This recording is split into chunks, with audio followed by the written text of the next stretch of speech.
Assalamualaikum warahmatullahi wabarakatuh. Sobat-sobat, kita bersama lagi di channel saya, channel dakwah Islam pencerahan. Sobat-sobat, sejauh ini yang tidak setuju dengan saya, yang mencaci, memaki, mencela, bahkan menyalahkan saya, ternyata mereka tidak menanggapi substansinya. Mereka tidak menanggapi apa yang saya sampaikan berdasarkan dalil-dalil Al-Quran maupun Sunnah Nabi. Mereka lebih menyoroti yang bersifat ilmu alat, yang bersifat teknis, tidak prinsip. Yaitu masalah sempurna tidaknya saya membaca Al-Quran. Dimasalahkannya tentang mahrajul huruf dan seterusnya. Tetapi sobat-sobat, tidak satu pun mereka yang memberikan bukti dalam bentuk video bacaan Al-Quran yang kalau mereka mengkritik saya, tentu saja mereka bacaannya lebih baik dari saya. Tetapi sampai saat ini tidak satu pun yang memberikan bukti dalam bentuk video bacaan Al-Quran mereka. Sepertinya hanya sekedar menumpahkan emosi, menumpahkan ketidaksenangan. Dan sekali lagi, ini tidak prinsip. Masalah sempurna tidaknya seseorang membaca Al-Quran itu tidak ada hubungannya, tidak ada korelasinya dengan pemahaman terhadap isi Al-Quran. Karena hal-hal seperti itu bisa dipelajari. Kesalahan membaca atau mahrajnya tidak tepat tidak membuat orang menjadi sesat. Akan tetapi kesalahan dalam memahami isi Al-Quran, Sunnah Nabi akan menjadikan orang sesat. Dan maka saya minta kepada sobat-sobat yang selalu mengkritik saya secara personal, mengkritik bacaan saya, berikanlah bukti Anda kepada saya dengan bentuk video. Tetapi bukan berarti saya ingin membahas ini.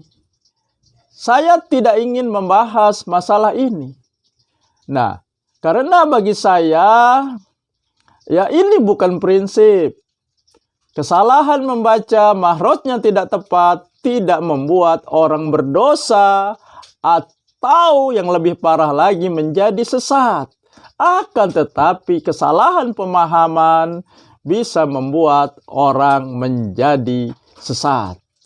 Nah sobat-sobat, karena saya tidak terikat dengan pemahaman, saya tidak terikat dengan organisasi apapun, dengan gerakan apapun, dengan manhaj apapun. Nah, jadi sobat-sobat, saya bisa mengambil pendapat dari manapun selama menurut hemat saya, pemahaman saya, inilah yang sesuai menurut Allah dan Rasul-Nya.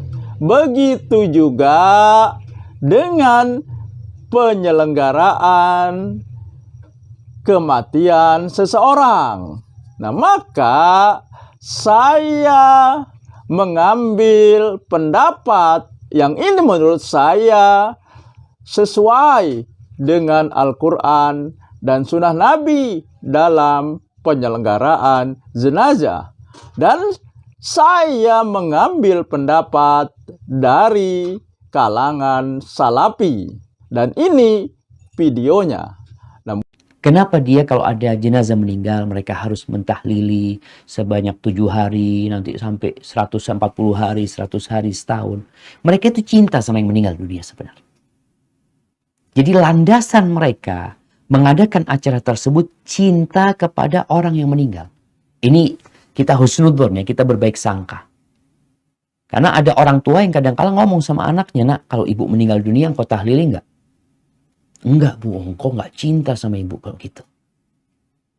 Karena dia pikir inilah bentuk cinta keluarga kepada yang meninggal dunia. Sekarang bagaimana memahamkan mereka? Rasulullah SAW ketika mengubur jenazah, bagaimana? Setelah selesai penguburan jenazah, bagaimana?